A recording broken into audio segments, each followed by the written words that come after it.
Dude, what happened? What'd you do? Got the Costa Rican curse, man. Oh man, I'm sure my mom's on a videos call. My mom, meatloaf, You up the meatloaf. internet. You know the Go see something internet. to I eat. gotta talk to my friends. So season 3, episode 2 was a banger. We had Kassem Hanson on the show, and guess what the topic was, ladies and gentlemen? Squatting.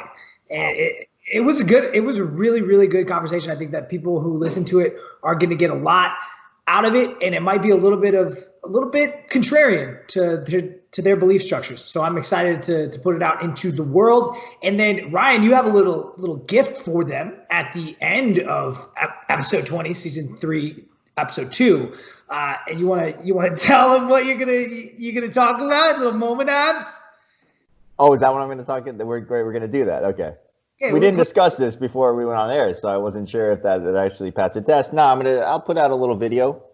Stay tuned. I'm trying to understand this stuff. It's actually really timely that we had him on, because this is something that I've been trying to understand more, because I think I kind of figured out that physics are important.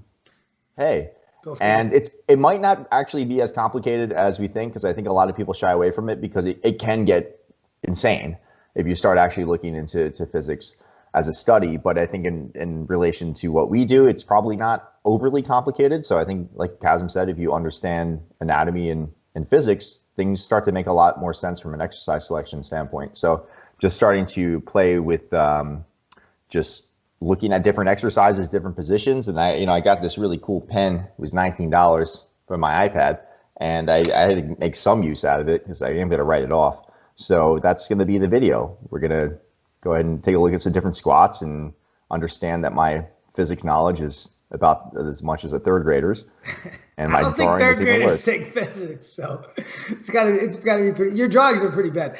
So I know the audience will enjoy that if they stick around for the outro. And really, really important to be specific in this. We are not talking about a rehab standpoint from squatting. No. The context of this conversation is purely and solely hypertrophy. So before you get your panties in a bundle, that is what we were talking about. We are not arguing the potential deleterious effects of having too much muscle. That is not the point of the show. The point of the show is, hey, if we're going to use the squat for hypertrophy, what are the positives and negatives? How can we adjust it? Things like that. So here it is. Stay tuned. Enjoy. I'm going to leave that in. You enjoy? Just to frame this, I think I listened to one of the last podcasts you did with Israel, and I think you did a really, really good job of coming back again and again, like describing context. Because most of the time you guys were arguing about things like you just had a different idea in mind when you were discussing it. And so I really want to just frame the discussion that this is the only thing we are talking about here is hypertrophy. And so that is the frame.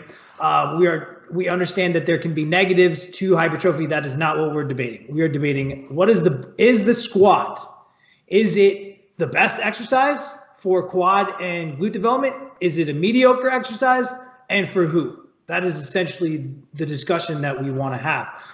And so I'll let you take it away from there. What do you feel like the muscular limiter for a squat with a barbell is?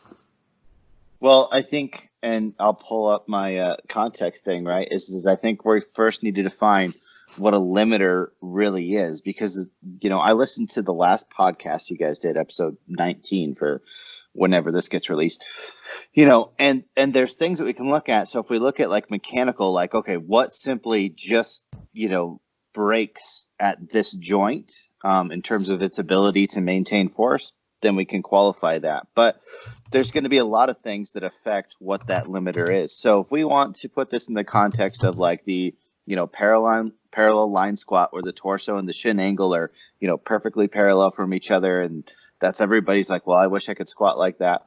Then we can sit and we can define, like, we can look at the joint mechanics and say, all right, provided you have equally like strengthened and hypertrophied everything up to this point, we could do that. But I want to say that is a very limited story in terms of context, in terms of applying that to multiple individuals and scenarios, everything from just how fast you're coming down in the squat, and things like that. And so as we enter this discussion, I think what would be good is that we separate the hip and the knee, because it's easier to define what is the limiter at hip extension and just leave the knee out of it and discuss that first. Because then we can talk about, all right, well, what's going to be the limiter for you? Is it just going to be the hip extension or the knee? And kind of break it up and tell the story from there, if that works for you guys. Cool. Yeah, that sounds good. It's interesting to me that if you look at I pulled up this quote because I thought it would help frame the situation, and that humans may be less than the sum of their parts when it comes to multi-joint force production. And so I think that might allow us to jump into this. But yeah, what do you feel like the limiter is for hip extension? Yeah, so if we look at hip extension and we look at what we have there, right, and keeping in mind this is a chain, right? So we have, the pelvic to femur stuff, and that's going to be mainly, in this case, that's going to be our glute max and our adductor magnus are going to be the main two drivers of hip extension. And then on the other side, because obviously we have a bar somewhere placed on our back, right, we are going to have the entire spinal chain. And so we're going to have the whole group of erectors that are going through there. Which ones are involved are going to be depending on bar position and stuff like that. But if we're talking about like just what if we were to put as much force through that pattern, which is going to be the thing that likely is going to break if everything is able to function, the leverage for the hip extensors, the glute and the adductor together are going to supersede the erectors the majority of the time, right? But this is where the caveat comes in. We have a nervous system that kind of prevents us from getting into some of these positions.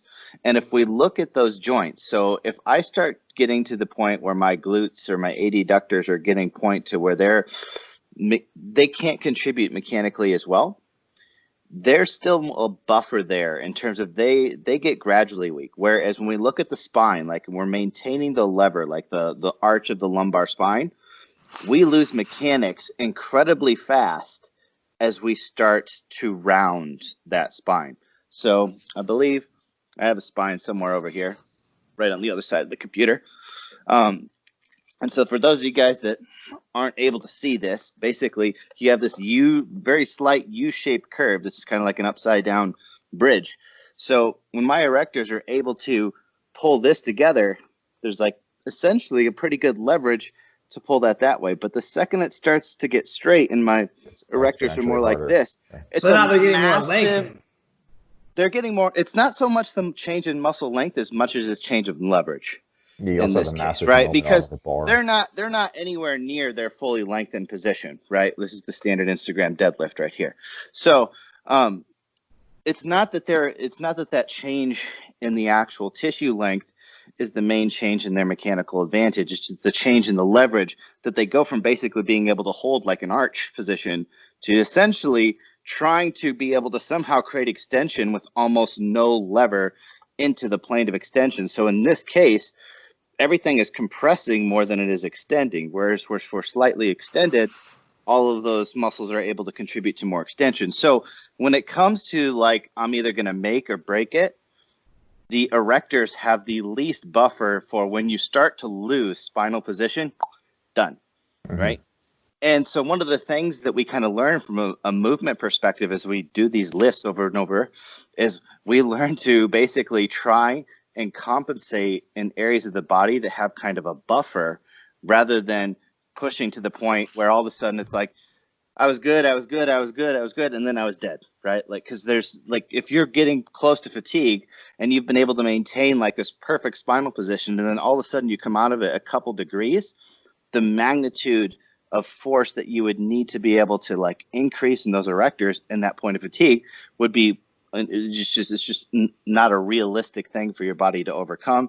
And then you just end up dumping the bar. So what most people do is they learn to let other things fail a little bit first, because we can compensate and we can buffer these things. So if you look at somebody's squat technique, what they tend to do is they tend to start doing things like, well, they'll cut the range of motion, at one joint or another. They'll start shifting either the knees, the hips. They'll start moving at joints where it's like, hey, I have other solutions here to be able to pick up a little bit of slack, rather than, well, I mean, I could get the bar, a little bit closer, or I could get lower by doing this. Excuse me, as I choke on my Death Wish coffee. Plug. Yeah, right? That was solid. So I think it's important to kind of establish the parameters in terms of, like, if we're talking about a limiter, there is going to be a mechanical limiter. But the reality is that hitting that mechanical limiter in training is not as simple as it sounds, because we have all of these motor patterns and all of this neurology that's designed to help us succeed when we are getting into these positions where we would otherwise no longer be able to achieve movement and force output, right? I mean, the whole purpose of being a good athlete is you're able to produce force from a variety of positions. You're a professional compensator. And so if we talk about the squat as just moving the bar up and down, and we're going to talk about, well, what's the limiter of that? A lot of it's going to depend on what have you adapted to try and, adjust as you approach fatigue. So if we look at the hips and we were to say, well, okay, we are going to maintain absolutely perfect form, your glutes, especially in a squat and stuff like that, have so much force production, and they gain a lot of leverage, and you can produce a lot of torque there. So what you'll actually see a lot of times is what'll happen is people will start post tilting but flexing the spine, meaning that the glutes are creating torque at the hip, but the spine can't compensate by moving it up, right? So what ends up happening is they have to tuck until the lever is shortened enough, that bar and the hips have come forward enough that they can kind of like do that gross like stand up hippie extension thing in the middle. And that's like just a layer of compensations on the fact that, like, well, we had torque at the hip, but in order to move that lever that is the spine, we somehow had to get more of the spine underneath and decrease the lever on the spine, if that makes sense. So what my body decided to do is allow my butt to come under and forward rather than trying to push the weight up.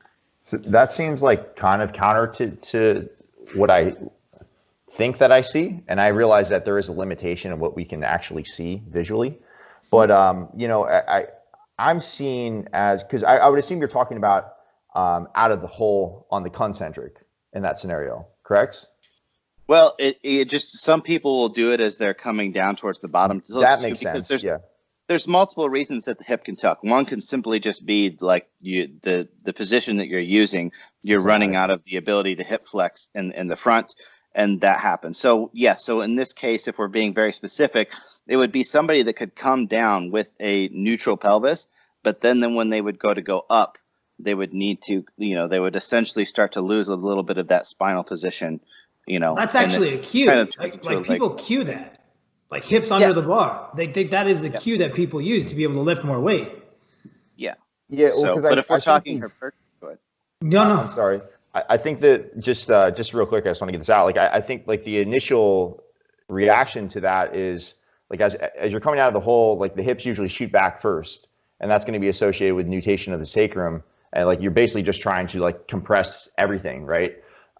So you'll see like, I think the initial, it's like, that's where we have to, like, I like the way that you're talking about this stuff because there's layers upon layers of things that are happening, right? So it's like, I would assume that the initial response would be to shift the hips back, nutate the sacrum, which is going to be associated with more lumbar lordosis. But then there's going to be like, maybe they've been taught a compensatory, like tucking under to prevent that strategy. So it's like, yeah, who the hell knows like what we're actually seeing by the time we see it. The reality is that we could probably, like, and I've actually thought about this, is like, what I could do is I could probably teach a whole weekend course just going through all of these different squats, and here's exactly what's happening, and, looking at all the different scenarios. But to make this a productive hour, here's what, and knowing that the goal, I don't want to jump down the rabbit hole of like, let's look at every possible thing that could happen. I'm more than happy to do that. I just don't know if this is the platform to accomplish that. So let's look at it this way, right? So we know we're going to have a break at the, there's going to be a limiting factor at the hip, and it could vary. And a large portion of that is going to be dependent on technique. If somebody rounds their back, then that makes the back more likely to do it. If their knees cave in, cave out, their width or something is wrong, they could be putting themselves in a position where they don't have good mechanics at the glutes, or not as good a mechanics at the adductor. So one of the common things, is the knees cave, the valgus, right? And so there's a lot of theories out there of like, oh, this is it. So it's a weak glute med, or it's a weak VMO, or you should just push your knees out, or you need to widen, like all these other things.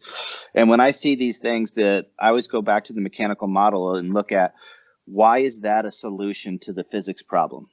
Right. Mm-hmm. So because there's no mechanical advantage to pushing a body upward in the squat to valgusing the knees. So what is going on there from an internal tension perspective? So when we see that, that means, well, the only thing that would benefit by bringing that knee closer in line is the adductor, right? For the main portion, is that guy is doing a little too much work. And when I say it's doing a little too much work, I think it's important to understand that if you are actually going to bias a squat position to work more adductor, it would be wider. But when it's having to work in excess to the glutes, it pulls the knees in. We see the adduction movement being exaggerated as the hip extension is occurring, if that makes sense, right? Because it's doing both, right? Whereas the glute plane, and I think this is a often misunderstood thing, is the glute plane actually comes and adducts a little bit as you come up into hip flexion. We tend to squat out like this. We have to, right? It's the only way that we fold. But if we were to actually look at like how we were going to line the glute fibers up, they actually kind of come in. Like if you think of like what's a good glute stretch, you pull your hip in towards your abdomen, right? Like, so it has an antagonistic relationship with the psoas. So if you think of shortening the psoas, that's lengthening the glute, and vice versa. So when we get into these excessively wide squats that we need to be able to fold enough, we can be disadvantaging the glutes, right? Which then can change what the limiter is, because if I have less glutes and it's only then, then I have a weaker pelvis to femoral hip extension, then maybe the spinal thing is like, okay, that's not going to be the limiting factor at all, right? But if I'm able to squat in a position where I'm able to use my glutes and my adductors extremely efficiently, then the erectors become the limiting factor, right? So there's a lot to go into play. So I think it's important when we kind of look at like what's going to be the limiting factor, understand that it's going to change.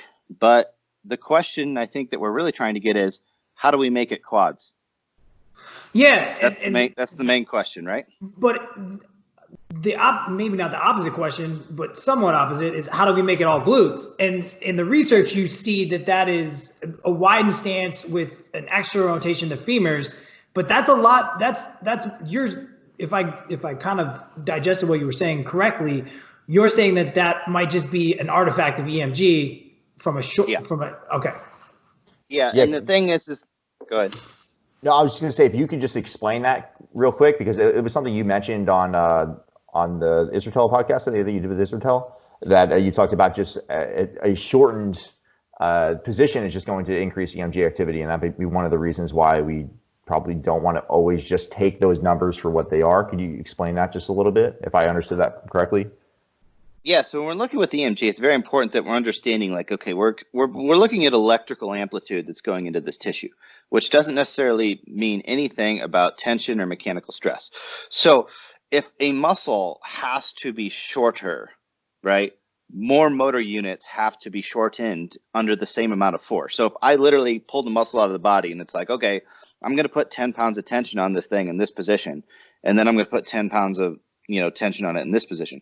Just to maintain that degree of shortness, more sarcomeres have to be active in that short position. Right? So when we're looking at amplitude of EMG, we are going to see like more activity under the same relative tension in a short position versus a lengthened position. Okay. Now, when we're doing exercises, we're not talking about even tension throughout the course. So it's very important that we look at EMG, we say, what can this data actually tell us? And I think that's really funny. A lot of times you look at a study and it'll just compare the amplitudes across different muscles.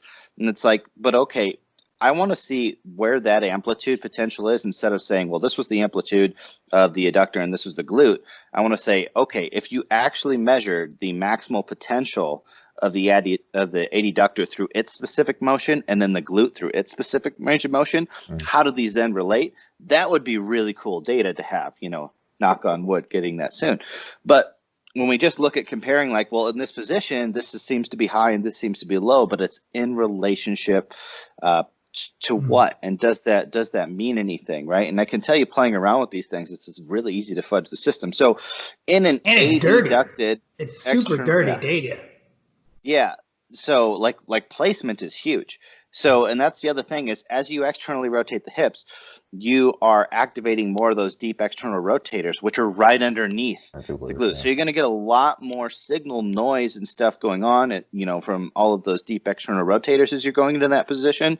And then, you know, we have to look at, if we are doing that, what mentally does that change in terms of a person's intent on the movement, especially in an uneducated population in terms of what they're supposed to be doing, right? Because if they are simply, especially for a lot of people that have tight hips, if they're just simply having to push out more, that's now a factor of like, okay, we put you in this wide stance, but it's not really a stance that you should be in. Like, you're actually going to have to be co-contracting to a greater degree in these positions just to maintain this look or, you know, position of a squat. Yeah. So I always prefer to look at these things. This is the way my brain works. Is I look at the mechanical model and I say, okay, if I was the nervous system, what would be the most efficient tool for the job, right? Because it's essentially what our nervous system is trying to learn. Every rep we do is like, how do I do this and expend less energy, right? And so if I'm looking in the mechanical model doesn't match the EMG data, then I'm like, okay, what's going on here? Why is this happening? And that's kind of where I get. I don't want to ramble too much on EMG, but if you were going to set up a squat to max out the glutes, that would not be a wide stance, externally rotated squat. No. So yeah, I mean, it would be more of a narrow squat, right? And that's going to be what we visually look at as hip flexion, less flexion, because the leg just isn't going to go like as far back, right? But it's going to come in. So this is a tricky thing, and I think a lot of people screw this up, is when they look at the hip joint, they treat it kind of like the shoulder joint, but we have this neck of the femur, which I'll grab that too. And the neck of the femur basically is a really cool mechanical solution to the problems that we are trying to solve in terms of creating force to the legs for gait motion and stuff like that. So, you know, the whole purpose of the femur basically being offset from the pelvis is to create a different relationship between the muscles that are pulling on this side and the muscles that are pulling on this side, because it essentially shifts their moment arm or their leverage. So basically what we end up getting, right? So if this is, now you're looking like posterior, right? So by pushing this lever out here, we're essentially creating a greater moment arm or leverage for all of these propulsion muscles back here. Whereas if this didn't exist, if this was like a shoulder coming in here, because it would be so close, I would have a lot of compression to be able to produce any propulsion-based motion.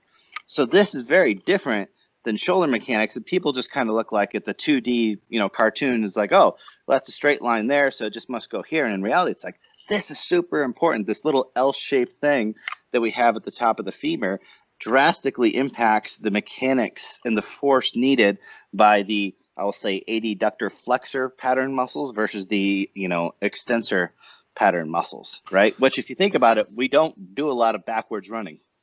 Yeah, right? And that's huge for us getting up and walking around as apes. But if you flip that around posteriorly, so yeah, flip that pelvis around to the posterior. Yeah. So if you externally rotate the femur right there, you're going to, and then you're gonna essentially, you're going to put the glutes in an more advantageous position for contracting, right? Or would you disagree? For the lateral rotators. Well, yeah. Well, here's the thing is that So like, all right, let me get a full pelvis here to make this angle a little bit better, right? So if we think of the glute fibers, right, we have like coccygeal fibers that are coming down here, right? And then we all the way up to the sacral fibers up here. So there's the glute max has 3 divisions of itself, right, that kind of go through.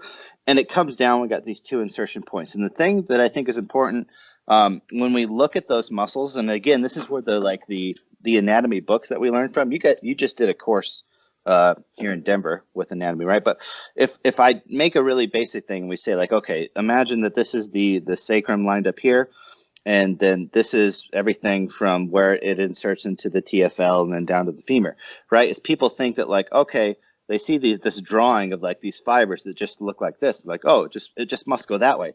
But in reality, what it's doing is it's functioning like a giant pennate, and it's going this way, right? You see somebody's glute, like if somebody puts tension in their glutes, what's the first like conformational change to its shape that you see?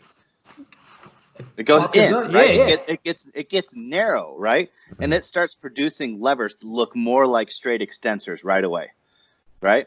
But if we draw all our anatomy books based off of a corpse lying prone, just flaccid, it really looks like, oh wow, these are just like these big external rotators. But as soon as we put tension in those things, we see like, okay, this is not nearly as much of a external rotator, type force as much as it is a very hip extension type force. And the other thing to consider with that is this hip extension force as it comes through here. If we were to externally rotate, right, all of a sudden those forces become more like this rather than like this, right? And we're also pre-shortening them, so we'd essentially be taking away some of their leverage, okay? So two things, and the other thing to consider with this, and this is going to be hard for you guys to visualize, but the other thing with this neck, right, is it prevents us from essentially moving into a pattern that is just like this. Like if you see somebody run, they don't look like that, like the robot from iRobot that just runs like square, right? What this allows us to have kind of this like arcing gated, like that's what gives us our gait motion, right? So that we can run without starting our inner thighs on fire, okay? So so if we look at that motion, it's like, okay, the glute, if we look at the way it's set up, as this were to come around this way, it makes a perfect, nice little stretch to use the leverage of that femoral neck to come and bring this around, right? But it uses it basically to line up to optimize the extension forces. If it starts doing this, right, one, it's just going to jam. So the one thing you could, like anybody can test this, you don't need a study for this. If you externally rotate the hip, you lose hip extension. Just the range of motion just gets cut down. Okay. So like if you put the booty band thing on your knees and you do a glute bridge and then you do one without it, it's a different range of motion. As soon as we start applying abduction or extension that is in excess of the plane of the glute motion, you actually lose range, which if we're looking at how do we maximally load a tissue, it needs to be as close to its direct plane of motion as possible. So, and if we're talking about hypertrophy, we're going to bias more towards the lengthened position, especially for a squat, right? There's no sense of worrying about the activation at the top of the squat. Because you're not getting shit. You're not getting anything, right? So you would use a glute kickback for that? Like if you're, just for people that can't see, right? So if you wanted to train the glute in the shortened position, you would use like a glute kickback, or what would that look like? Yeah, right. I mean, so yeah, you're looking at like your hip thrust, your glute bridge, a kickback, anything where the extension portion of that is the thing that's under load. Now, when we say kickback, there's a million versions of kickbacks. The problem with most kickbacks is you don't have enough pelvic stability to accommodate the amount of force that you can produce to the glute. And every kickback machine ends up being a leg extension machine, and the last portion of it, which sucks because that's the only reason you're using that machine, is the end of hip extension. And when you get to the end of them, they all just turn into a leg extension. And so, I mean, to be honest, one of my favorite things is like those multi-hip machines, because you can kind of adjust your position actually, so you don't have to necessarily go through the straight plane of hip extension that you would in, say, a bridge where you're just stuck in kind of like that single pattern. But that's essentially, if we're doing short position, we need to somehow challenge it there. But, there's nothing wrong with doing a 45-degree back extension thing, doing hip extension there. You'll never get as short a position bilaterally as you will unilaterally, but we can say that for both positions in almost every single muscle. But in terms of hypertrophy perspective, you know, a lot of times we're going to use the bilateral stuff just from a, you know, time and effort perspective, right? So, and it does, how much of a difference does it make to get like that last 2 degrees of range of motion versus getting, you know, being able to properly load like 90% of the range? I think we can argue that, you know, the majority of your volume is still going to be based towards bilateral movements for some of these things. And so you wouldn't use like an accommodated resistance squat to do like for max whatever. If you're trying to max hypertrophy of the glutes, that wouldn't be a choice that you would use. Yeah. All right. And this is I think this is a good thing because I see this a lot. So whether it's a squat, a deadlift, a pull, whatever, right, is if we're going to use accommodating resistance for something, it needs to be paying off in terms of like more tension in the muscle versus just like more compression on the spine and more stability requirements, right? And so if we look at a squat, even a hack squat, right, like it doesn't matter how many bands that you put on there. At the top, it is an insignificant load compared to those levers of hip extension, right? The only thing that you are doing is just putting a tremendous amount of axial load on you, which is just going to provide more systemic and neural fatigue, more joint compression. So if anything, all it's going to do is make you less efficient in that session, right? It's just going to fatigue you. It's going to fatigue you faster versus just using an exercise that loads it with very little systemic demand. Like if I'm designing an exercise for hypertrophy, it's like, how can I most efficiently apply load to this tissue, right? Like, so that's essentially, so I want to use my body's levers against itself the best possible way to load that tissue, because that means I have to put the least amount of stress through every other joint and every other tissue, if that makes sense. Now, if we're talking about an athlete, that's totally different, right? Because they need like what they're trying to train for and the way they need to handle and produce force, totally different, right? So. And I don't know if necessarily that we want to go down that rabbit hole, but a lot of people automatically think that like squatting is going to transfer to the vertical jump. And I haven't done super deep into that literature, but when you see people with crazy vertical jumps, like they don't initiate that movement they're not like squatting to depth and then jumping, they're hinging. Yeah, well, I mean, if we're talking about from a strength perspective, I think, yeah, if we make any muscle in that chain stronger, it'll contribute. But if we're talking about movement, you have to look at a vertical jump is a large part of that is generating momentum of the torso and using that as a source to carry you through space, right? Which is not something that we're really doing in a squatting motion. Like if you're squatting and you're able to like throw the load, like, well, you're obviously like not really squatting, like at that point in time. I mean, sure, there's time for speed work and stuff like that for acceleration, but very different between when we're basically trying to apply force between 2 points, being the bar and the floor, versus like, okay, I'm trying to basically fling my torso through the air to basically help carry me through, right? You know, so that's very different. So in one, the goal is to generate as much momentum in the trunk as possible to be able to improve that. Now, if you were to say, do a jump test where somebody basically just pressed to the floor, so like say they kept their torso the same, they would just like try to jump their ass in the air and like leave their torso position, that would be a better way of saying like, okay, how much is the squat applying to just this ability to like generate dynamic force in that direction, right? If you wanted to have more similar like motor patterns in terms of, you know, what's going on. Perfect. That's been essentially, because you see people make this argument for squatting for the vertical jump. And I'm like, I don't know. How are you squatting? I could make the argument that a box squat would probably be better for training the vertical jump as it's tested than you messing with people's levers and trying like a front squat or changing center of mass, because that's getting more and more opposite for that test. Yeah, I mean, when it comes down to performance stuff, really what you're trying to do is like, one is you got to figure out, okay, what's the limiting factor here? Is it strength? Is it speed? Is it range? I mean, in the case of a vertical jump, I mean, sometimes it's range of motion, right? Like the degree with which somebody can like flex and extend their spine throughout that movement. Like when we're focusing on generating momentum, having an extra, few degrees that you can extend your spine, that's a lot of energy potential there. And then the other thing I always like to get to these things is like, but is, when we're talking about performance, vertical jump, yeah, we use this, they use it at the combine or whatever to measure things. And then it's looking at these qualities of like, okay, are we wasting our time trying to train that versus just actually doing the stuff that would get better for their sport? Well, and I know there's strength coaches listening to this, right? And so if you're a volleyball strength coach, like literally your job can depend on you increasing that vertical jump test for your athletes, just because it's so important, because it's such an important metric for them. It's basically their only metric.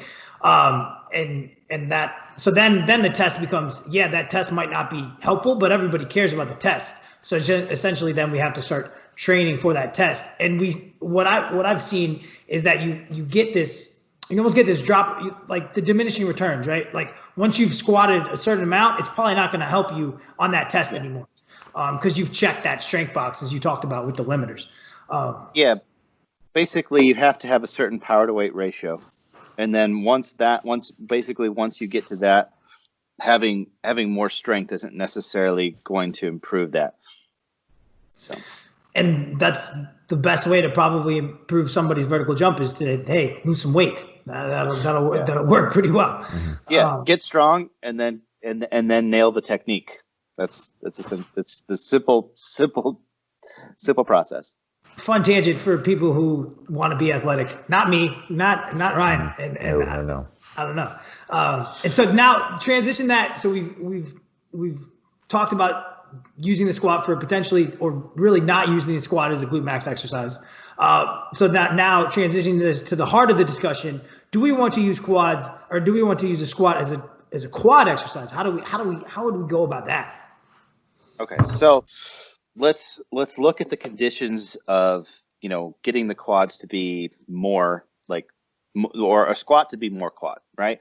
So there's a couple things that we're looking at. One, okay, range of motion, right? So it's like, okay, what do we need to do to a squat to be able to get to full knee flexion without compromising any of the things that we said at the hip, right? So if you need to take an excessively wide stance, that's going to create weakness in the hip chain, which then may affect your ability to make the quads the limiting factor, right? If you simply can't push your knees forward enough to be able to get to hip flexion, then obviously we're not even sufficiently training the quads with the squat, right?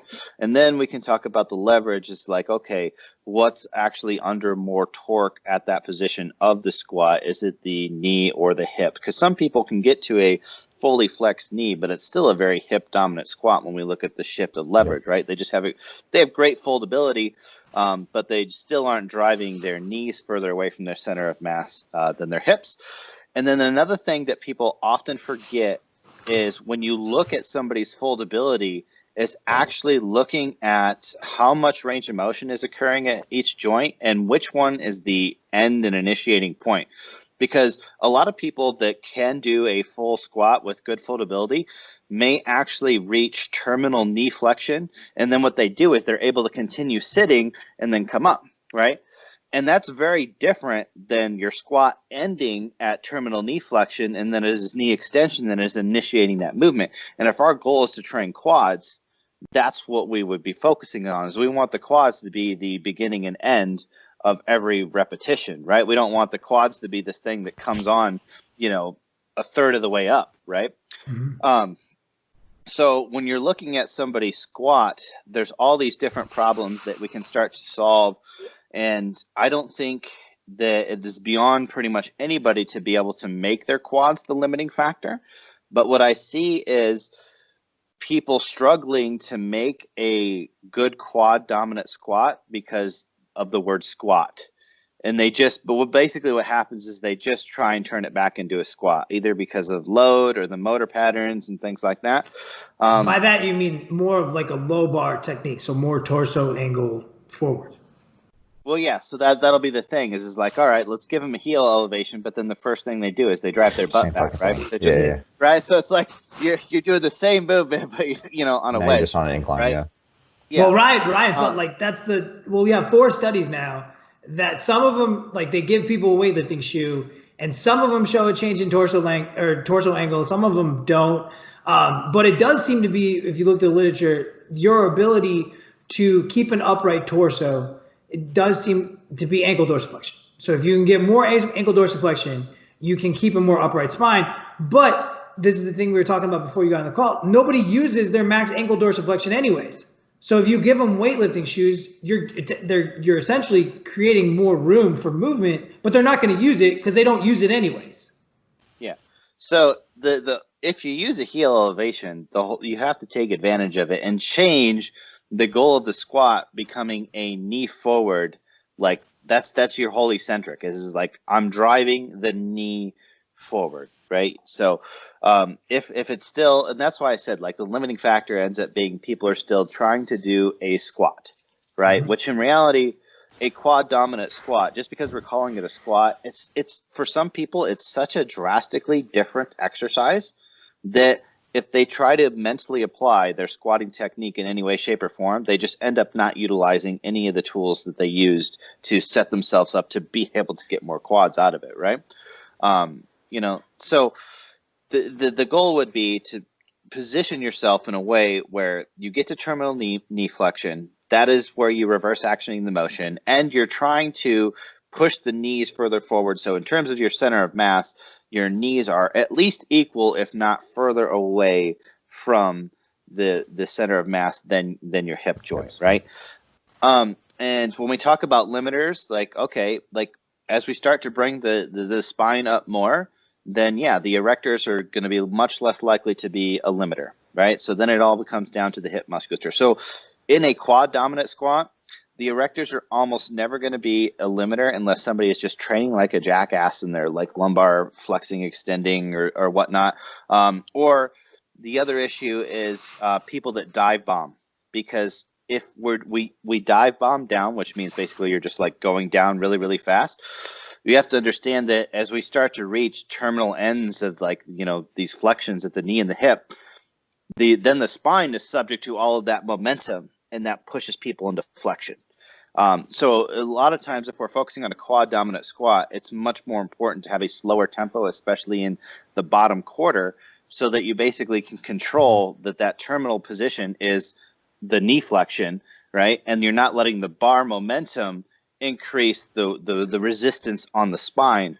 Okay, so if anything, we want to limit bar momentum more in a quad bias squat, right? Because we're not trying to maximize torque on the hips or the spine. Now, in a hip dominant squat, when we're talking about performance based stuff, well, overcoming that momentum, there's a skill set to that. There's importance to that, right? But for a quad dominant one, the last thing that we want to do is allow just the physics of the bar movement to all of a sudden start putting tension other places, because that's where my body's going to then try and reverse action to initiate that squat up, right? So tempo is just a huge factor for a lot of people there as well.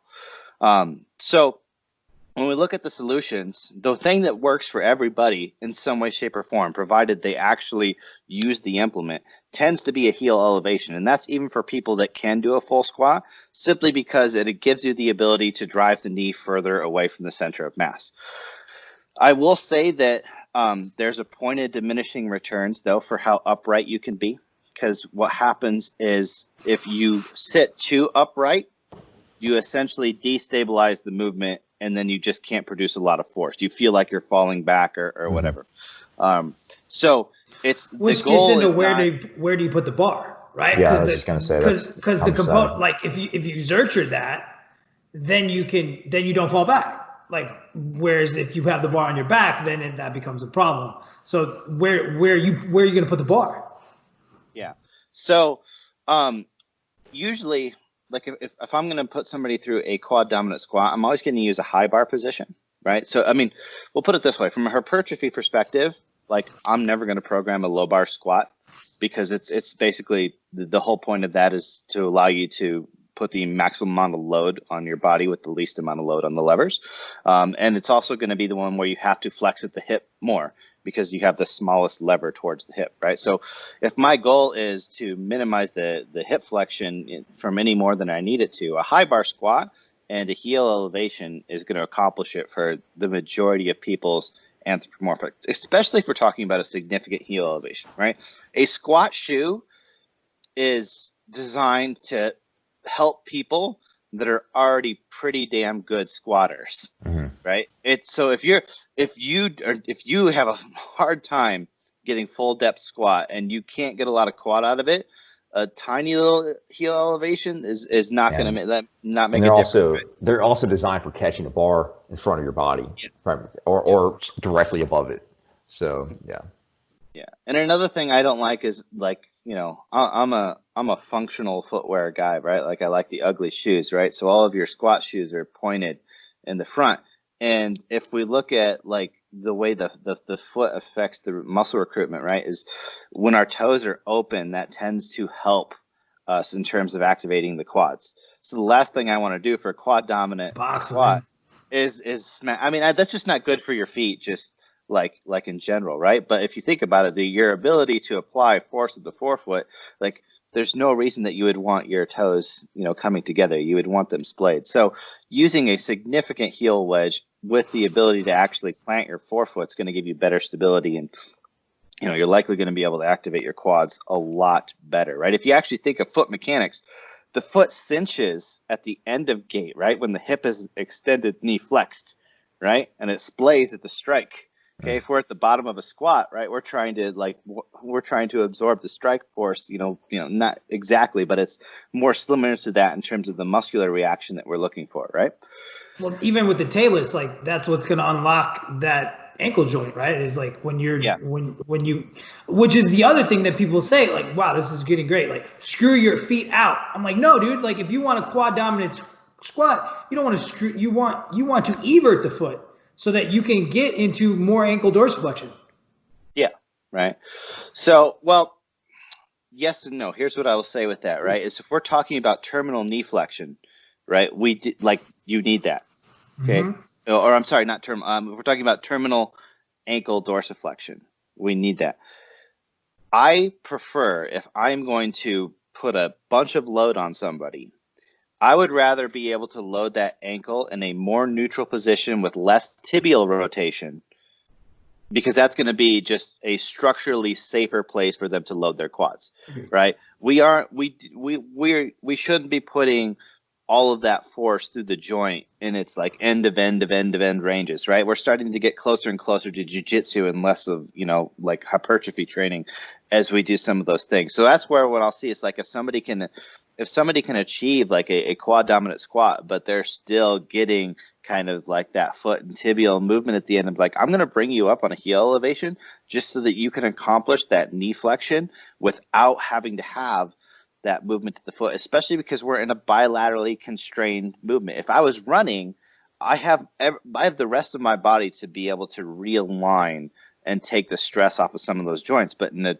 bilateral movement, I mean, and this goes for hack squats and all that stuff too, the last thing I want to do is start putting all of these indirect forces through the joint when I could just say, hey, let's just put you up 10 degrees in heel elevation, and then you'll hit that knee flexion in more of a neutrally dorsiflex position without having to have, the pronation of the foot come into the play to get that last bit of dorsiflexion. Which is why you probably don't want to load a pistol squat up super heavy. Because and that's what you're seeing now with people being quarantined, is you're seeing a ton of end range pistol squatting, which I don't know. I would say I think with a pistol squat, it's safer because your body gets to move, right? So there's not a lot, like your body moving, twisting through space. There's not a lot of resistance to overcome, right? I mean, I would still say it's not the best thing to do, especially if you're coming down, like if you're dive bombing into it, which a lot of people are. But if you were doing controlled pistol squats and there's that little bit of movement in there, that's much safer than being in a bilateral movement where the body can't compensate for that, right? And so there's a lot more joint force and shear going through the ankle, the knee, the hip, and everything when it's like, okay, the body can't move to assist this, right? But if you were doing like a suspension, whether like type thing, you'll see people, their body just it swings under no resistance to just accommodate those joint mechanics. And so controlled, I'm not going to, put the fear mongering out there and be like, oh, it's going to blow up all of your joints. It's like, no, it's probably fine. Right. So, but if you were doing it in a leg press or a squat or a hack squat, and be like, yeah, that's probably stress on your joints that we don't need to do to accomplish hypertrophy. Love it. And so use the wedge to get more ankle dorsiflexion, bar in the high bar position to essentially maximize load. So because if you put it on the front or you put it in a zercher, now all of a sudden you have to struggle. You're going to have a different limiter there and just keeping the barbell upright. Yeah, so as soon as we put the bar in the front of the body, we start incorporating a lot more of the spine. So we're just going to be creating more systemic fatigue and more of a neurological and coordination challenge, right? So in terms of hypertrophy, like if I can accomplish the biomechanics that I want for the movement without increasing the systemic or neurological demand, that's definitely vital. So like, for instance, somebody who has to be very anthropomorphically disadvantaged for me to say, all right, we're going to do this with the front squat. And if they have a safety bar, they're never going to do the front squat. They're going to do the safety bar, squat or whatever it may be.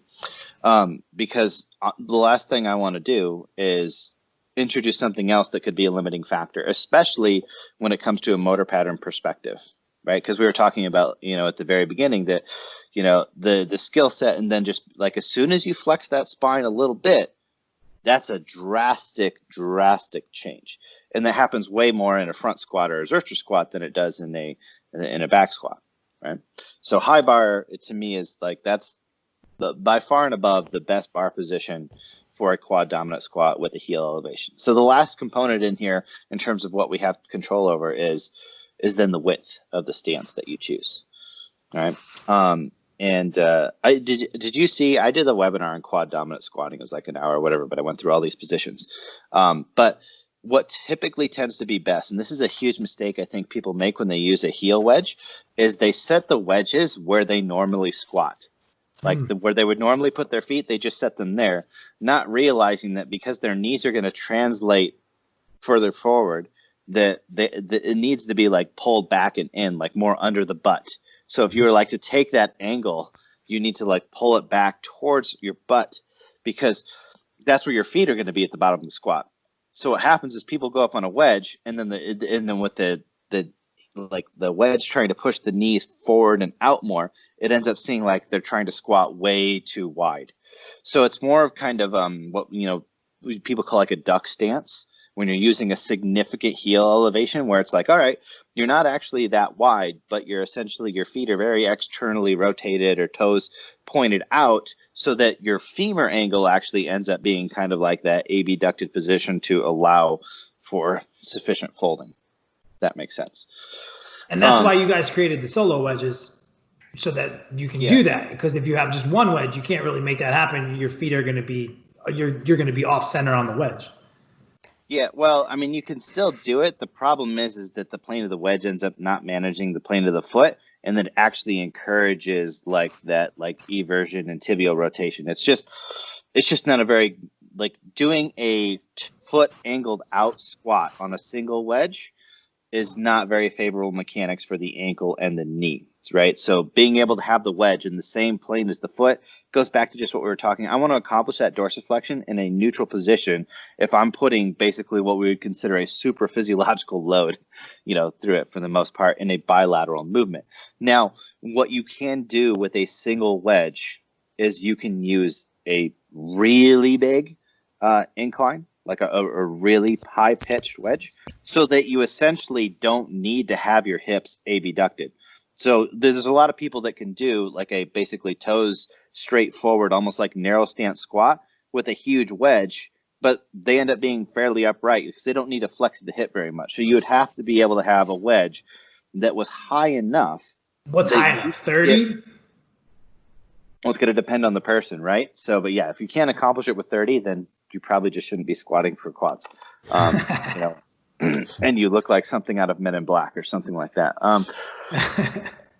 So basically this is what it needs to be high enough that you can get to knee flexion without having to open your hips.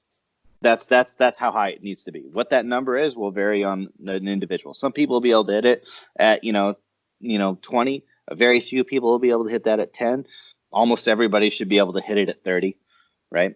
Because you just simply don't have to flex at the hip that much. So it's perfectly within your range of like hip flexion in kind of this straight plane in front of you. But if you were looking at a quad dominant squat that is more squat, like what our traditional squat is, and we'll say maybe is a little bit more biomechanically sound, that's where that kind of duck foot on the solo wedge squat is going to be the most optimal, because you're basically reducing any chance that the hips are going to be a limiting factor there, because you're putting them in kind of a more biomechanically neutral position as well. So you're using the feet out to turn it into more of a glute focused squat? Is that, did I hear that correctly? Or no, I'm using the foot out to basically allow somebody the biomechanics to be able to fold at the hip a little bit more, right? Because I don't want them to be like folding, but what I don't want is that their ability to fold becomes a limiting factor of full knee flexion. And for most people, they need just a little bit of abduction to be able to fold into a point of full knee flexion. The other thing is that when we get to the super high heel elevations, stability itself, I mean, it's like wearing a pair of stilettos, right? Stability itself can start to become a challenge. Yeah. So usually what happens is like the best in terms of practicality, in terms of stability, setup, and everything happens when we have kind of like that slightly externally rotated, heel elevated, like wedge system, where somebody can get full knee flexion in a place of optimal hip mechanics where that's not really going to be a limiting factor. So it's not loading the glutes more. It's basically allowing their job to be easier and for that motion to be, you know, essentially always going to end at the knee rather than at the hip. Mm-hmm. Right? And if you were to exaggerate that too much, then you would probably be doing the opposite at some point. Yeah. I mean, in terms of squat mechanics, period, I always prefer people, like, it's like once you find the width that you need for the range of motion, like no wider, right? Yeah. Like that's essentially it. Like wider is not necessarily better, unless then we're going to talk about going into biasing the adductors. Yep. And then we could have this whole argument of like, but is the squat the best place to do that motion, right? You know, or, you know, is it something where it's like, well, okay, we could do some adductor squats, but we should probably only do like the bottom half of the motion really, and how much should we load it here or whatever. So tangent. But yeah. Well, it just gets weird thinking about the squat as an isolation movement. It just gets really hairy, I think. And so that's what we're trying to do. So you already talked about like, hey, I want you to go as narrow as you need, like as wide as you need to, but no wider, right? And that's already counterintuitive to people who are like, hey, man, well, I can lift a lot more weight if I widen my stance, right? Yeah. And so now weight on the bar, what kind of significant reductions are you seeing in terms of weight on the bar? Well, I mean, it kind of depends on where they're coming from, on what their squat is, right? But it's usually fairly significant for somebody that is a hip dominant squatter. Like it's just, and the thing is that people don't understand that, you know, because if you think about it in terms of weight on the bar, your ego is always going to be crushed. And this is why I understand that, like, okay, but it's technically more load on the quad, right? Or the same amount of load, but not as much as the hip, right? And that's, again, goes back to where I say, like, the biggest mistakes that people make with this stuff is they try to get it back to what their squat is, whether that's load, whether that's technique, whether that's the way the motion looks, whether that's just the initiations that they're taking, or the movement they're doing with their hips or knees, whatever it may be. Is that the best way to get a quad dominant squat is to treat it like a completely different exercise. So whatever you squat in terms of load, it doesn't apply. It doesn't apply any more than a bicep curl does to a bench press, right? Mm-hmm. So this is, I think, the biggest problem that we've run into. And so Ryan, your squat competition is what? Like 545 or. Yeah. All right, so you take a guy with who's a pretty good squatter, right? And now he's got to lift. It's a good 100. Yeah, you got to do 135 on the barbell, but it's still a similar motion that he associates with that other motion. Do you think? Yeah. Would you even attempt to do this with him, or would you just pick a different exercise that he wouldn't have that association? All right. So in a perfect world where I have everything that I need, like exactly. Just like, okay, cool. Like, you know, you're in your gym where you got all your fancy tools, everything you want. You can make the machine. Yeah, I do. So in those cases, a hack squat is going to provide some advantages that I just can't get in a squat. because in a hack squat, I can also translate what we would call horizontal force, meaning like, so in a hack squat, I can be pushing like in the direction of my toes into that platform and like pushing my butt back into the seat at the bottom, even though that's not the force that like moves it directly. So my quads and my knee joint can actually contribute to the movement more by being able to push into those like fixed objects. So I can start translating indirect forces that are going to move that hack squat that are going to bias the quads even more. So if my goal is like, look, you need to hypertrophy the quads and you can use anything that you want, right? And it's just the quads, then I'm going to say, yeah, the hack squat is the goal.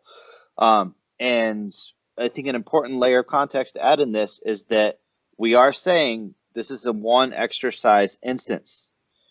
But what about the context where it's like, okay, I'm trying to hypertrophy the quads, but I also want X, Y, and Z, or I have this physique goal, or I need to do, like, I can only train this many times a week. You start putting all these limiters on here, and then I think it's like, well, okay, if we say that like using a hack squat that you can adjust to get maximum knee flexion and execute that in the way is going to be the best way to train the quad in a lengthened position, awesome, cool. But it doesn't mean that's always the tool that you have to use, because sometimes you may need to get quad and glute together because your goal is, body composition, or you're actually trying to train the systemic systems, or you don't have enough volume in your day to be able to do a hack squat and then also do a glute specific movement. You kind of got to be like, well, what can I get out of those today, right? Or, I need to actually be able to load my, I'm trying to actually, put some load through my spine today. So it comes down to the goal. If the goal is quads today, this one exercise, hack squat, king. But don't take that as that the only thing that you should ever do for your quads is a hack squat. And this is why, like in an untrained population, the squat is not the best exercise for the quads. It's not the best exercise for the glutes. It's not the best exercise for the adductor magnus. But it's a decent exercise for all of them. And so it's good enough. It's good enough to cook the goose. And so that's why you're never going to see differences which drives me crazy in the applied literature. So they squat 3 times and then they add something else on. I'm like, dude, they already cooked it. They're done. Like you're not gonna see anything more from this in that population.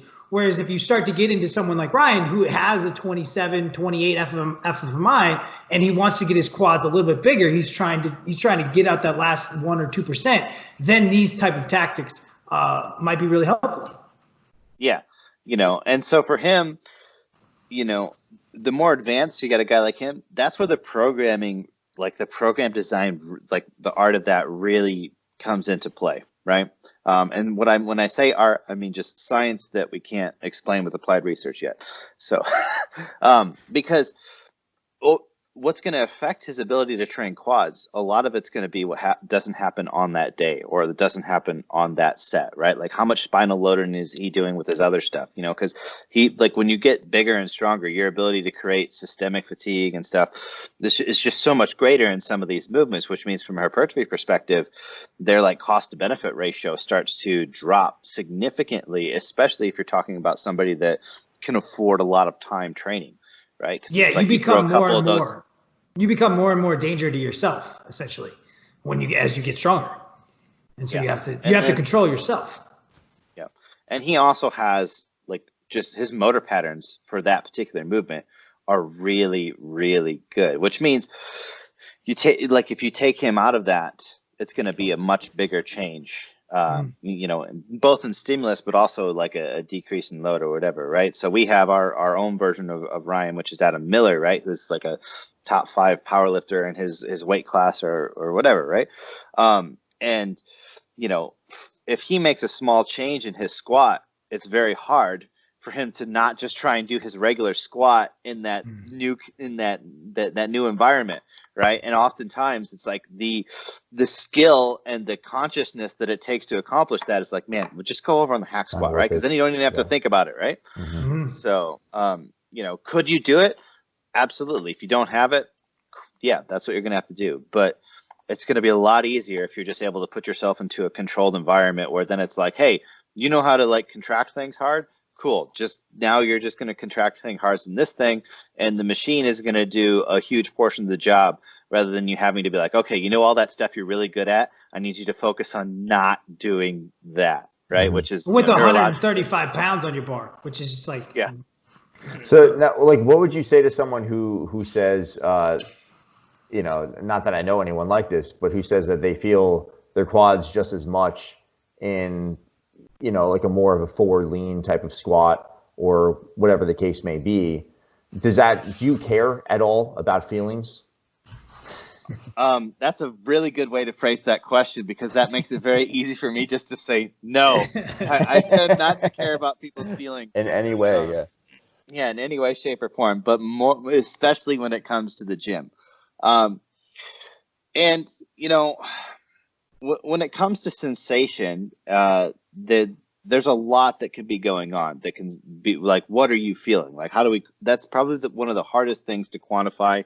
And it goes back to, like, you know, that whole thing of like, what is mind muscle connection? There's a different sensation of a stretch versus, you know, pressure in the muscle versus, you know, it actually being short versus what actual muscle tension is versus just an accumulation of metabolites or whatever. So there's all of this stuff that's like falls under the feel category, right? And sometimes it's just like, you know, managing a less stable joint requires, you know, a higher sensory to it, right? And so sometimes the fact that somebody really feels something can be a sign that they're doing it totally ass backwards, or, you know, taking themselves in a position they shouldn't be. And then the other thing is it goes back to like the EMG thing. Is like, okay, but how do I know the magnitude of that feel? How do we gauge, like, you feel this here, you feel this here, right? Like, okay, if I take somebody on a leg extension versus a squat, and I say like, well, which one of these do you feel in your quads more?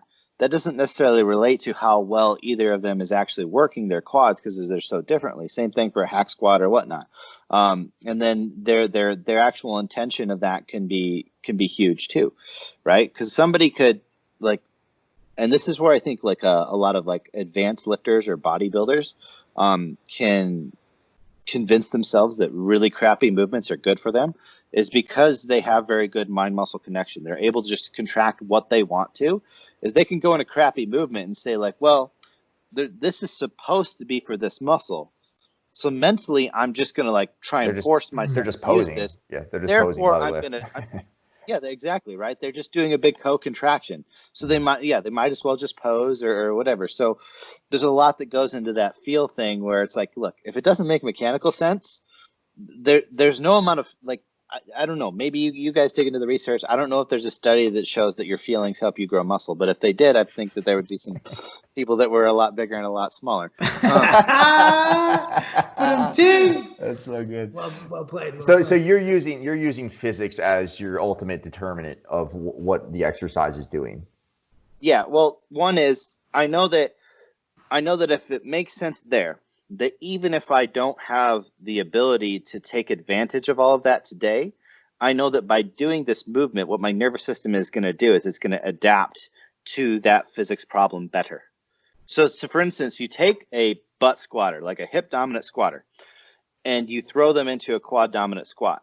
Their instinct is going to be to want to use their hips because they have strengthened their hips, they've hypertrophied their hips, they have motor patterns for those hips. But what's going to happen is through coaching and technique and that change of loading pattern is their nervous system's going to start to figure out that, like, okay, for what I'm being asked to do here, now my glutes are not as good of a solution. And it's going to start changing the motor pattern. It's going to start getting better at the quad dominant squat, because that's the physics problem that it has to solve.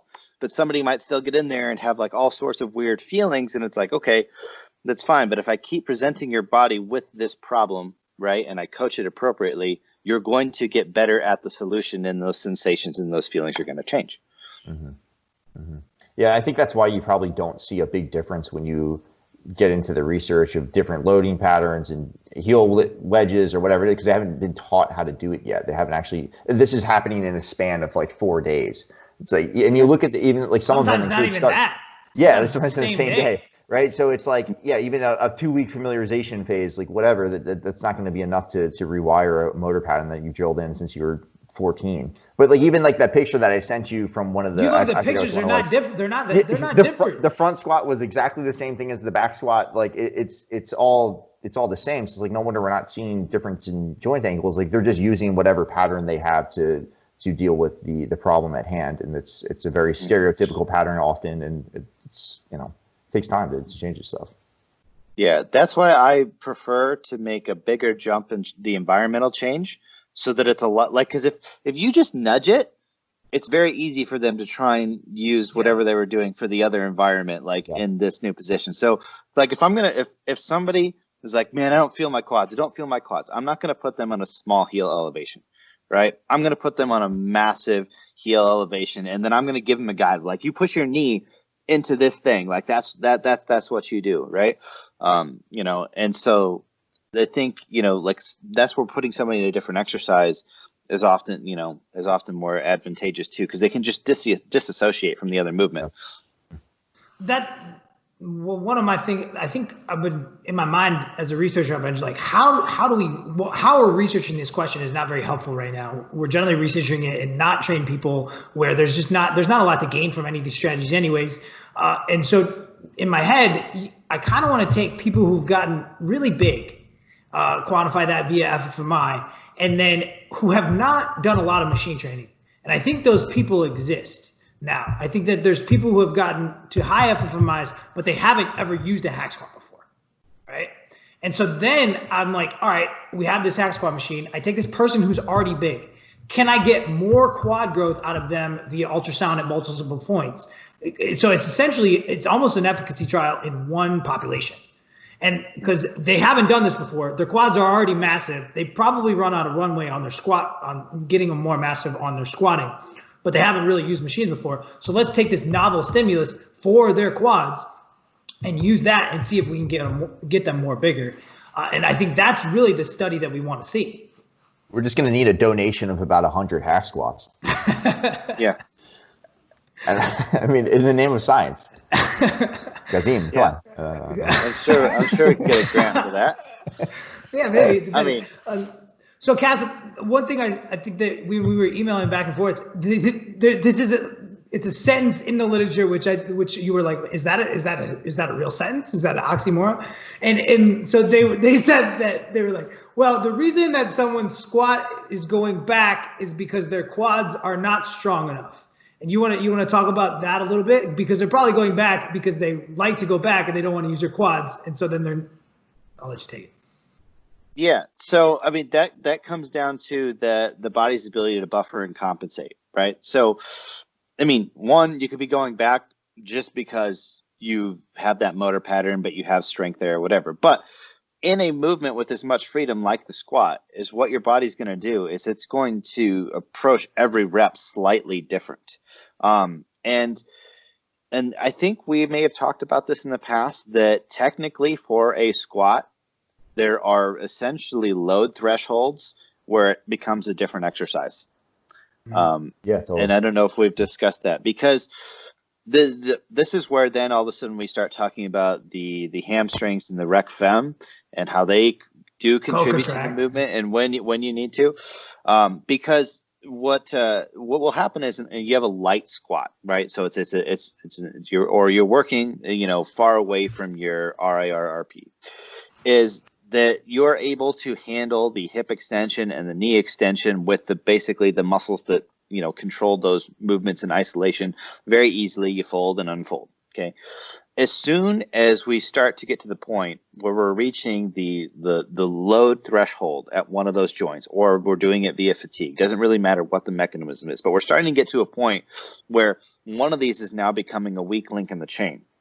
The body has to solve the problem by either shifting your positions to reduce the torque at that joint if it has the capacity to increase it at the other. But it may still be able to maintain simultaneous movement, meaning knee extension, hip extension, and the respectives are happening still at the same time. You're able to perform both of those actions at the same time. And that happens when somebody has the anthropomorphics that basically allow them to shift forward and back, you know, as needed. And when you watch people squat, like if it's a real squat, you know, with some real load, like those reps, if you really analyze them, are not the same. Okay. Mm-hmm.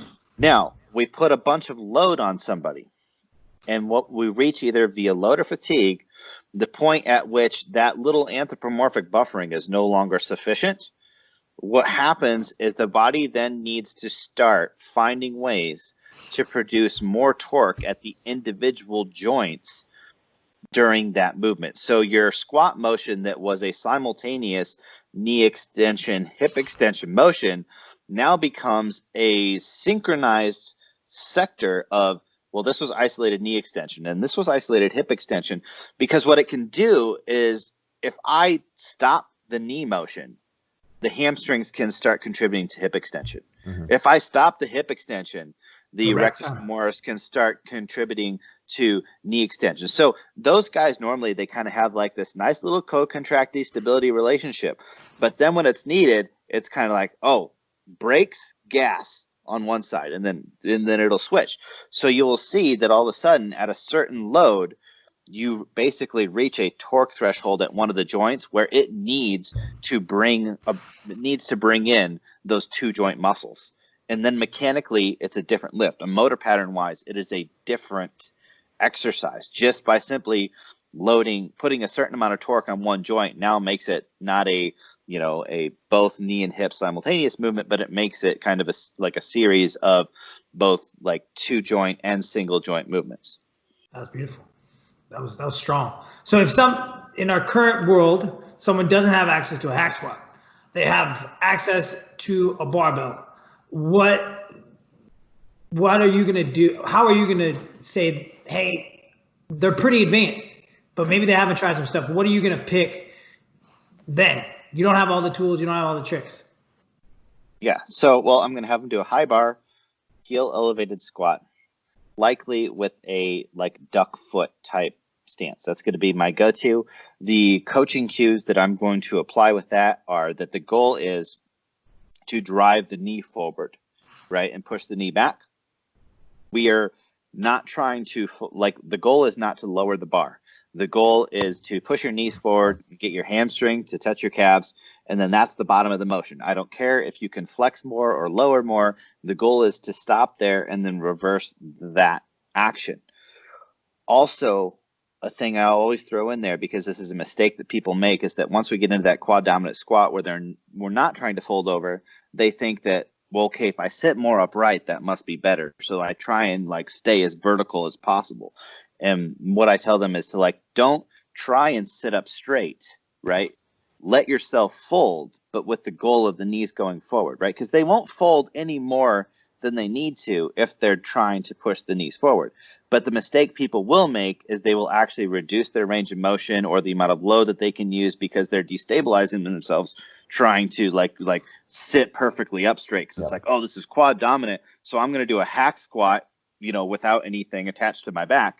And so then they essentially destabilize the movement, or they're co-contracting their erectors, so they actually do fail at the lower back, but not because of the load, but because they've just basically been doing an isometric contraction with the low back the whole time. It's actually more low back when you do it like that anyway. It's wild. You feel your back will feel like shit after doing that, or you'll just have a massive back pump, because that's the limiter.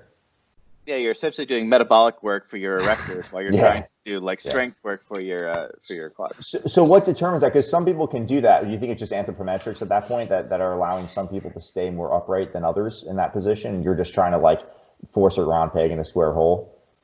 Yeah, I mean, you have to maintain center of mass. That's just the reality, right? Yeah. So the torso position is all about maintaining center of mass. So as we push the knees forward and the butt comes forward, we're able to be more upright.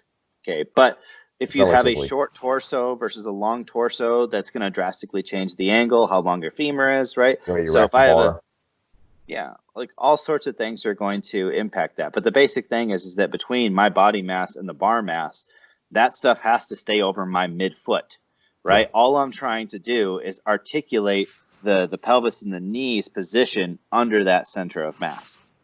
Right. So the big thing you're looking for is tempo on the bottom, and that you don't necessarily care what the angle of the torso is. You just want it. That's going to take care of itself. You just want to see them initiate that movement with knee extension. They want to see them initiate the movement with the knee extension, right? And I want to see that they stop where knee extension ends. Yeah. So if you're getting more, right? Yeah. So it's uniformity with the hips and the knees. You need to see everything moving together. If you see knees up, hips back, then it's we know that we lost the driver out of the quads. Yeah, We lost the adaptation I mean, we're looking for. you will see as somebody fatigues in a very quad dominant squat, is they may start to push back a little bit. Yep. Okay. Do you cut it? As long as they are still stopping at knee flexion, like that's the thing that stops the range, and then they're going back from there. I may let them continue because they're essentially doing a drop set. Now they're overloading the eccentric instead. So it's like they're just deloading the knee. So that just depends. Like, all right, what am I qualifying as failure? Because right now they're just doing the mechanical equivalent to taking a little bit of load off the bar. They just happen to be doing it with shifting their hips back, and this is where programming comes into play. Right? Well, can I allow those reps? Or it's like, no, we're going to do some of that later, or some hip stuff or spine stuff tomorrow, so that we're cutting it here, right? Or maybe it's like, okay, once we're there, I don't want the glutes to start getting involved, but I still want quads. So get off there, go into the leg extension, or, like I find the solution to get the stimulus that fits both within the day and the program that I'm wanting to. So it's not that once they start kicking back, if the quads are still doing the work, they're working at whatever their capacity is at that point in time. And so you may be fine pushing 3 or 4 of those reps, right? As long as they're not like flexing at the spine. If they're just using a little bit more hip extension to be able to move the load, like it's just a mechanical drop at that point in time. Yeah, somebody's helping them. They're essentially that's exactly it. It's that partner assist. Once you that's what it's all about. Back to the college weight room. So once you start to see a total breakdown in the eccentric, then it's like, party's over at that point for the most part. Yeah, well, if somebody can't maintain the eccentric, the concentric's going to be twice as ugly. Yeah, totally. Yeah, but a lot of those people could probably still rip a lot more at that point just because they've gotten really strong at that different type of squat. So that's like an important distinction. I think at that point in time, like by the time they can't control the eccentric, it's probably becoming a heel elevated good morning. It's usually what happens, right? Yeah. So when you say there's this little shift back, it's like it's a little shift back. It's not like 2 distinct movements. When we can rename the exercise, you need to tell me, man. Probably a good point to stop. Because I can do good mornings for days. Yeah. My fucking specialty. All right, Kassem. So, Ryan, do you got any more questions? This was really, really solid. I think that people are going to get a lot out of this, especially my audience that might have some confirmation bias inside of this field. I think that they're going to get a lot of bias out of it. Really, really appreciate you taking the time to come on. And Ryan, do you have any other questions? Anything that? Nah, I mean, I'm gonna re-listen to this and then I'm just gonna attack you on social media. I'm not gonna tell you though. That was great, man. Like I am having to just sit and listen right now because it was all really good stuff. And like I said, like some of it a little counter, like Ben just said, a little counter to some of our confirmation biases, but it all makes a lot of sense. You did a fantastic job explaining it. So man, I really appreciate it. It was great. And I think there's a lot of really good takeaways here. So Kassem, if people want to fight, because I've had the luxury of watching you in kind of in your environment, right? And you not with these models, but you having like muscles drawn on people. I've had the ability to watch those seminars, and they are equally great. And the fact that you can do it without those models is a testament to your biomechanical knowledge. And so where can people find out more about you? Yeah, so you guys can check out n1.education. That's both a URL and our Instagram handle if you want to kind of get an idea. We do actually have a little free version of the course that has some of those videos in there with the drawings on people and stuff that you can kind of check that stuff out. What I would say, for anybody that's really interested in this field is just understand that in terms of all the cool advanced stuff that we want to talk about with program design, hypertrophy, it all comes back to this anatomy and biomechanics stuff in terms of knowing that allows us to make so much better, questions and theories and hopefully soon, study design on this stuff. So I think the one place that every coach could make sure that man, you are just absolutely the best. And this doesn't have to be through me, is to just really understand this biomechanics and physics. Because like I said, my thought process is, I look at what's going to make sense in terms of mechanical loading, right? And that's if that doesn't make sense, all of the other stuff, I don't care what the EMG says. I don't care what your feeling says. I don't care what any of that says. And I think as coaches get into that process, they start being able to get rid of a lot of the noise and just start making better decisions for an individual. I want to take a look at some real world examples of some of the things that we were talking about on episode 20 of Bro Research Radio, which you already know because this is directly attached to that episode. So that was a pointless intro. What we're going to speak about is the idea of these external moment arms and their impact on the musculature that we're using and the amount of tension the muscle will have to use in order to overcome that external moment arm. So if we look at this first picture of this dude who's wearing a beanie in Austin in the spring, you'll see there's a dotted line going up from the foot, and there's a little star that looks like a third grader drew on here. That's probably not giving enough credit to third graders. This is going to represent the approximate center of mass. Now this likely is not perfect, but based off of where the bar is, this is what you could approximate as being the center of mass in this individual. And then we have a circle here in red that is the axis about which we were talking, not the hip. There's other axes obviously here, but what we're going to speak about is the knee, because that is going to correspond most to quadriceps, which is what a lot of the discussion was about on the podcast. So that yellow line there represents the external moment arm. So if we look at the external moment arm here, it's a given distance. When we compare that to a different type of squat, you can see that this one I am more upright and that there is a much larger external moment arm. We look at the distance here. So that is going to tell us that we're putting more strain, we're creating more torque at the knee, which is then putting more strain on the quadriceps. So when we see this in action, it's going to look a little something like this direction over here somewhere. Okay, so here's a video of a low bar squat. So you can see that the first thing that I do is shoot the hips back.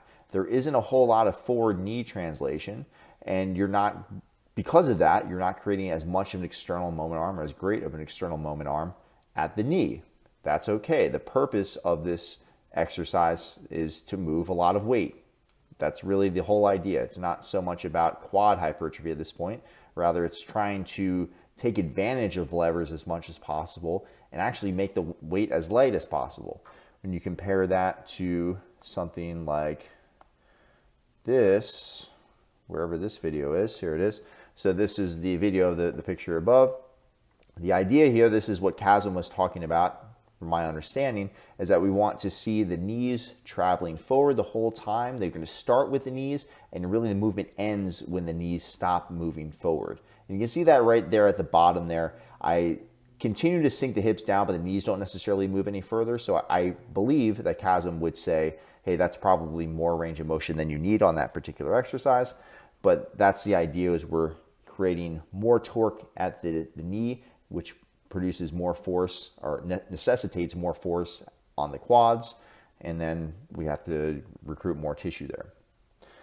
So one other thing I wanted to note is just the difference that load makes. So if we look at this comparison of, this is still a low bar squat, position of the bar is still right above the posterior delts.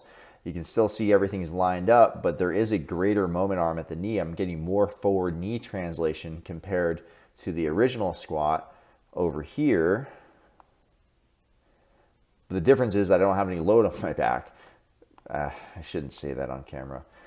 You are going to change your mechanics when loading gets heavy. You're going to use the most efficient pattern and the strongest pattern. This is probably the pattern that you've used your whole life, and this is probably the pattern that's determined by your specific anthropometrics. So just an interesting thing to note. This is something, if you can